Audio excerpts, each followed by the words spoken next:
अस्सलाम वालेकुम दोस्तों, मैं उम्मीद करता हूँ कि आपने बड़े पुरजोश और वल्वले के साथ ईद उल फितर मनाई होगी। और ज़ाहिर-सी बात है, जो लोग पाकिस्तान से बाहर बैठे हुए हैं वो भी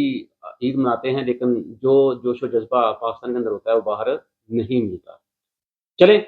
आज के वीलॉग में हम 3 बातें डिस्कस करेंगे कि सीएम पंजाब ने जो मोटर बाइक्स का ऐलान किया है वो हमें कितनी कीमत पे और कैसे मिलेगा? साथ फिर हम ये भी देखेंगे कि कभी हम जो पब्लिक इमारतें हैं उनके नाम चेंज करते हैं, फिर उन नाम को चेंज करने के लिए एक और दरख्वास्त देते हैं। साथ हम ये भी देखेंगे तीसरी बात कि पीआईए जो यूरोपियन और यूके पाबंदियों का शिकार थी, उसका नुकसान हो रहा था, वो नुकसान अब तक कितना हुआ है? अब पीआईए के लिए कौन-सी खुशी खबर मार्केट के अंदर आ रही है? सबसे पहले हम बात करते हैं सीएम पंजाब साहबा का जो अनाउंसमेंट है, और ये स्क्रीन पे आप एक तस्वीर देख रहे हैं। आप इसमें देखें कि वज़ीर-ए-आला पंजाब मरीम नवाज़ शरीफ साहिबा की तरफ से सुबह भर के जो तलबात हैं उनको ईद का तोहफ़ा दिया जा रहा है। उसमें कहा ये जा रहा है कि जो पहला मरहला होगा उसके अंदर मोटर बाइक्स फराहम की जाएँगी स्टूडेंट्स को। और ज़ाहिर-सी बात है, ये आसान इक़्तिसाद के ऊपर होगी, ये गवर्नमेंट फ्री नहीं दे रही। तो आप माहाना किस्तें अदा करें और ये मोटर बाइक्स जो हैं उनको आप ज़ाहिर-सी बात है एन्जॉय करें। इन 20,000 मोटर बाइक्स की फ़राहमी के अंदर 1,000 मोटर बाइक्स जो हैं वो इलेक्ट्रिक हैं और 19,000 जो हैं वो पेट्रोल के ऊपर चलने वाली हैं। तो आप ये देख लें, यहाँ पे पहली जो डिस्ट्रीब्यूशन है या गवर्नमेंट की जो प्रायोरिटी है वो चेक करें आप। मुल्क में पेट्रोल का बहरान, इसका मतलब ये नहीं है कि पेट्रोल मिल नहीं रहा है, इसका मतलब ये है कि पेट्रोल महँगा मिल रहा है। तो ये बहरान को आने वाले दिनों में ज़ाहिर-सी बात है ये लीड करेगा। पूरी दुनिया जो है वो अपने आप को electric bikes, electric cars, electric vehicles पर कन्वर्ट कर रही है, और हम अभी भी जो सीएम साहिबा का जो विज़न है उसके अंदर 1000 मोटर बाइक्स जो है वो इलेक्ट्रिसिटी के ऊपर चलेगी और 19,000 जो है पेट्रोल के ऊपर चलेगी। अब इसको दूसरी तरफ देखा जाए तो मेरे ख्याल में एक तरह से ये जस्टिफाएबल भी है, क्योंकि जो सूरत-ए-हाल पाकिस्तान में लोड शेडिंग की चल रही है, अगर वो 20,000 के 20,000 मोटर बाइक्स इलेक्ट्रिक बना देते, तो फिर उनकी चार्जिंग वो कहाँ से होती? तो मेरे ख्याल में एक हद तक देखा जाए, तो जो मार्केट की सिचुएशन है या मुल्क के अंदर लोड शेडिंग या बिजली की डिस्ट्रीब्यूशन और बिजली की अवेलेबिलिटी और बिजली की लोड शेडिंग की सिचुएशन है, उसको मद्देनज़र रखते हुए ये डिसीज़न किसी हद तक ठीक है। लेकिन इसमें जो एक बड़ी बात है वो ये, आपको याद है हमने लैपटॉप स्कीम शुरू की थी, प्राइम मिनिस्टर लैपटॉप स्कीम। और उसमें हुआ ये था कि जो स्टूडेंट्स थे उनको लैपटॉप तो हम इसलिए दे रहे थे कि चलें ये अपनी एजुकेशन जो है उसको प्रॉपर तरीके से पूरा करें, या इन लैपटॉप्स का इस्तेमाल करके अपनी एजुकेशन एफिशिएंसी जो है उसको इंक्रीज़ करें। लेकिन बाद में आपको याद होगा कि एक स्कैम ये भी आया था। तो स्टूडेंट्स को जो लैपटॉप मिले थे वज़ीर-ए-आज़म लैपटॉप स्कीम के थ्रू, वो मार्केट के अंदर स्टूडेंट ने बेचे। बजाय इसके कि उसको एक इंस्ट्रूमेंट के तौर पे या टूल के तौर पे अपनी एजुकेशन एफिशिएंसी जो थी उसको इंक्रीज़ करते, स्टूडेंट ने वो लिए और उसके बाद उनको मार्केट में बेच के वो जितने का बिका 15,000 का 20,000 का, तो लोगों ने वो पैसे लेके इस्तेमाल कर लिए। तो अब मैं क्या ये देख रहा हूँ कि शायद हो सकता है कि अगर हम ये चीज़ इस तरह करें, तो स्टूडेंट जो है वो आसान एक साथ के ऊपर मोटर बाइक्स तो ले लेंगे, कल को ये भी हो सकता है ये मोटर बाइक्स जो हैं मार्केट के अंदर बेचे जाएँ। तो मेरा अपना ज़ाती ख़्याल है कि इससे बेहतर ये था कि अगर अपने स्टूडेंट्स को ही ये मोटर बाइक्स देने थे, तो ये हम यूनिवर्सिटीज़ को डिस्ट्रीब्यूट करते, वो ज़्यादा अच्छी बात है, ताकि यूनिवर्सिटी की जो प्रीमिसेस हैं, उसके अंदर स्टूडेंट्स को इस्तेमाल करता। और दूसरी तरफ ये भी हो सकता है कि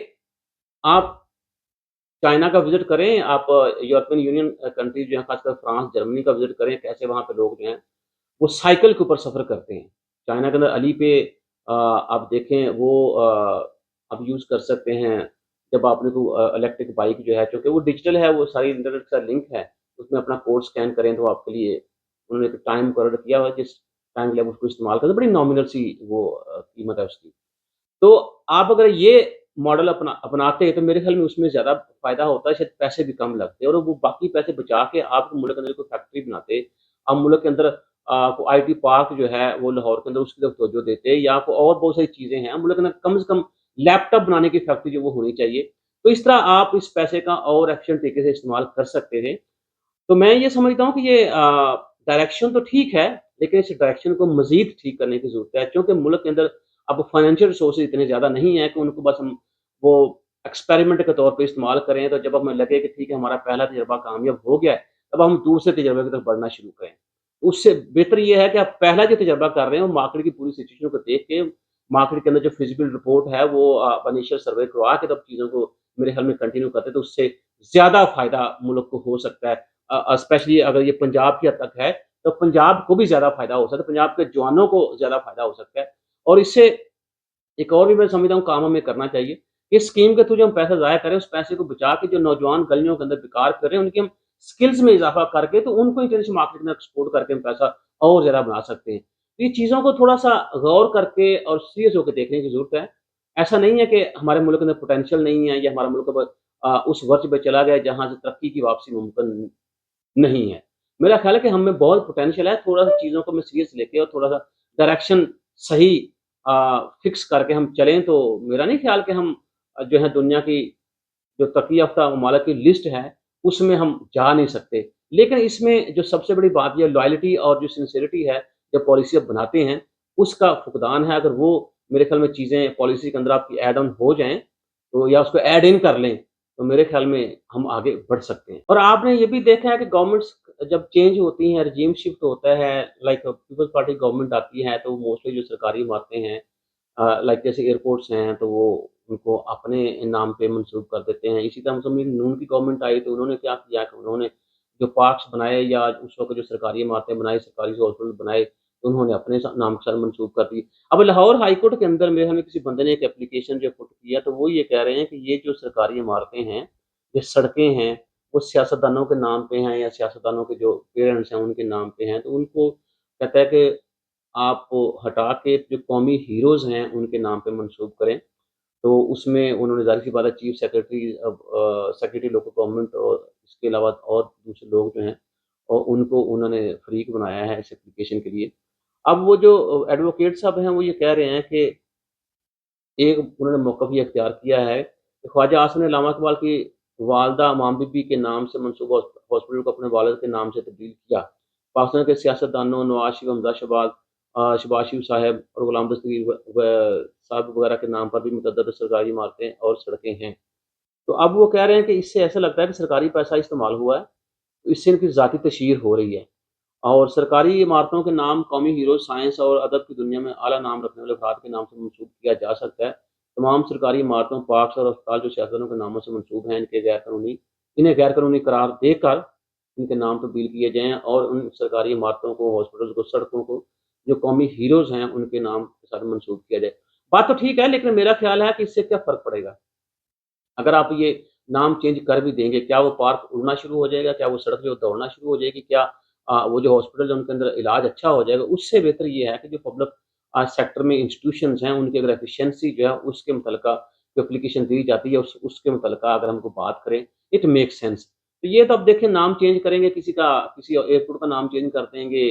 किसी कौमी हीरो के नाम पे या किसी और का, तो मेरा नहीं ख्याल कि इससे कोई फ़र्क पड़ेगा। हाँ, जो चीज़ें बन चुकी हैं उसको मेरे ख्याल में आप इसी तरह चलने दें, लेकिन अब नई जो हाँ, इस एप्लीकेशन के थ्रू में हमें एक एक ये बात हो सकती है कि इस चीज़ को फ़िक्स किया जाए कि अब जितनी भी सरकारी इमारतें बनेंगी, उनको जो हमारे कौमी हीरोज़ हैं, उनके नाम के साथ मंसूब करेंगे और किसी पॉलिटिशियंस को, किसी ब्यूरोक्रेट्स को या कोई और बंदा जो पाकिस्तान मशीनरी के अंदर काम कर रहा है, उसके नाम के साथ या उसके नाम पे हम कोई भी सरकारी इमारत जो है उसको मंसूब नहीं करेंगे। आपको अगर याद हो तो पीआईए हमारे के वज़ीर हवाबाज़ी हुआ करते थे चौधरी गुलाम सरवर खान साहब, तो उन्होंने एक बयान दिया था कि हमारे जो मेजॉरिटी पायलट्स हैं, वो लाइसेंस याफ़्ता नहीं है और उसके बाद आपको पता है कि पीआईए के ऊपर कितना कड़ा वक़्त आया। तो उस दौरान में जो पीआईए का नुकसान था, वो 65 बिलियन रुपीज़ बताया जाता था। सिर्फ़ 2 रूट बंद हुए उसकी वजह से एक यूरोपियन कंट्री का रूट बंद हुआ, यूके का रूट बंद हुआ। उस सिर्फ़ इस रूट के बंद होने से 65 अरब का नुकसान हुआ। तो वज़ीर हवाबाज़ी का जो हवाबाज़ी के मुतल्लिक़ बयान था, उसने पीआईए को हवा हवा और हवाई कर दिया। उसके बाद हमें इतना भी ज़र्फ़ नहीं है कि हम जब इस तरह के ऐलान करते हैं या बयानात देते हैं, तो उससे जब कौमी ख़ज़ाने को नुकसान पहुँचता है, तो कम से कम हमारे अंदर गिल्ट होना चाहिए कि यार मेरे इस कदम की वजह से ये नुकसान पहुँचा, तो मैं कम से कम अपनी कौम से सॉरी ही कर लूँ। अब पिछले दिनों हमने देखा शहबाज शरीफ साहब को गुमराह करने के लिए सरकारी जहाज़ों ने इस्तेमाल करने के बजाय वो एक कमर्शियल फ्लाइट में गए और उसके बाद लोगों को जो ज़ाहिर-सी बात है ज़लील-ओ ख़्वार हुए, वो भी आपके सामने ही है। तो मुझे नहीं समझ आती कि जब ये इस तरह के इक़दाम उठाते हैं या बयानात देते हैं, तो इनकी सेंस जो है वो कहाँ रह जाती है। ख़ैर अब हुआ जनाब ये है कि यूरोपीय एजेंसी जो है उसने जाँच की है, ख़ासकर पीआईए के जो जहाज़ हैं सेफ्टी के मतलब तो मेरे ख़्याल में किसी हद तक मुतमिन हो गए हैं اور اسی طرح برطانیہ میں بھی پی آئی اے کی غالباً جو سیکورٹی کہہ لیں کہ ٹرمز تھی ان کی برطانیہ کی کہ جب تک یہ ٹرمز اینڈ کنڈیشن پوری نہیں ہوگی ہم پی آئی اے کے جہازوں کو یو کے اندر آنے کی اجازت نہیں دیں گے، یا وہ جو روٹ ہے یو کے کا اس پہ پی آئی اے کے جہاز نہیں اڑ سکتے۔ اب اس میں بتایا یہ گیا ہے کہ تقریباً اب یورپی یونین بھی مطمئن ہو گئی ہے ہماری جو ہم نے اقدامات کیے پی آئی اے کی ایفیشنسی کو امپروو کرنے کے لیے، برطانیہ بھی ہو گیا، تو آنے والے چند مہینوں میں اب یورپی یونین جو ہے اس روٹ کے اوپر بھی سے بھی پی آئی اے کی جو پابندی ہے وہ ختم ہونے کے چانسز ہیں، بلکہ ہو جائے گی، اور برطانیہ والے بھی اس کے اندر جب یہ دو روٹ چل پڑیں گے تو اس کے ساتھ ساتھ پی آئی اے جو ہے اس کی آمدن میں ظاہر سی بات ریونیو میں اضافہ ہونا شروع ہو جائے گا۔ اگر آپ کو یاد ہو تو 2020 جولائی سے پی آئی اے سمیت پاکستان کی تمام ایئر لائن جو تھیں ان کے اوپر پابندی لگی تھی کہ یورپ کا اور برطانیہ کا سفر نہیں کر سکتے۔ 2023 کے پہلے 9 ماہ میں پی آئی اے کی جو آمدن ریکارڈ کی گئی ہے اس کو وہ جو رپورٹ ہے وہ چیف ایگزیکٹو آفیسر کو پیش کر دی گئی ہے، اور اس میں یہ بتایا گیا ہے کہ اس عرصے کے دوران مطلب کہ 2023 کے جو پہلے 9 ماہ ہیں اس وقت پی آئی اے کی آمدن 172 ارب سے بڑھ کے 186 ارب روپے ہو گئی ہے۔ تو یہ 2022 کے اس عرصے کے مقابلے میں ظاہر سی بات ہے جب ہم کمپیئر کریں 2 سالوں کو تو جو 2022 کے پہلے 9 ماہ تھے اس میں 172 ارب روپے آمدن تھی پی آئی ای کے، اور 2023 کے پہلے 9 ماہ میں یہ بڑھ کے 186 ارب ہو گئی۔ تو دیکھا جائے تو 2022 کے مقابلے میں پی آئی اے کا جو آمدن ہے وہ 14 ارب روپے بڑھا ہے۔ اب اس میں وہ یہ بھی کہہ رہے ہیں کہ 2023 کے پہلے 9 ماہ کے دوران جو خسارہ تھا وہ 87 ارب روپے سے کم ہو کے اب 75 ارب روپے ہو گیا ہے۔ 9 ماہ میں طیاروں کے ایندھن پر 91 ارب روپے خرچہ ہوا، ایڈمنسٹریٹو اخراجات 34 ارب کروڑ روپے کمی کے بعد 6 ارب 4 کروڑ روپے رہے ہیں۔ اب سوال یہ ہے کہ پی آئی اے واقعی ہی اس طرح چل رہا ہے، اور اب جیسے میں نے بتایا آپ کو آنے والے دنوں میں یورپین کنٹری جو ہے وہ بھی روٹ کھل جائے گا، یو کے والا روٹ بھی کھل جائے گا، پاکستان کی تمام ایئر لائن جو ہیں ان سے متعلقہ، تو پھر ہمیں اتنی جلدی نہیں کرنی چاہیے پی آئی اے کو پرائیویٹائز کرنے میں۔ لیکن اگر ہم پرائیویٹائز بھی کریں، میں یہ نہیں کہہ رہا کہ آپ پرائیویٹائز نہ کریں، اگر آپ سمجھ رہے ہیں کہ پرائیویٹائزیشن اس کی ضروری ہے تو پھر کم سے کم اس طرح سے اس کو دیکھیں ملکی خزانے کو نقصان نہ زیادہ ہو۔ باقی ظاہر سی بات ہے آپ لوگ ایکسپرٹ ہیں، آپ پریکٹیشنرز ہیں، آپ گورنمنٹ جو مشینری اس کے اندر بیٹھے ہوئے ہیں، تو جو بھی کریں گے آپ ملک و قوم کے لیے اچھا ہی کریں گے، لیکن ابھی تک میرے خیال کو اچھا ہوا نہیں ہے۔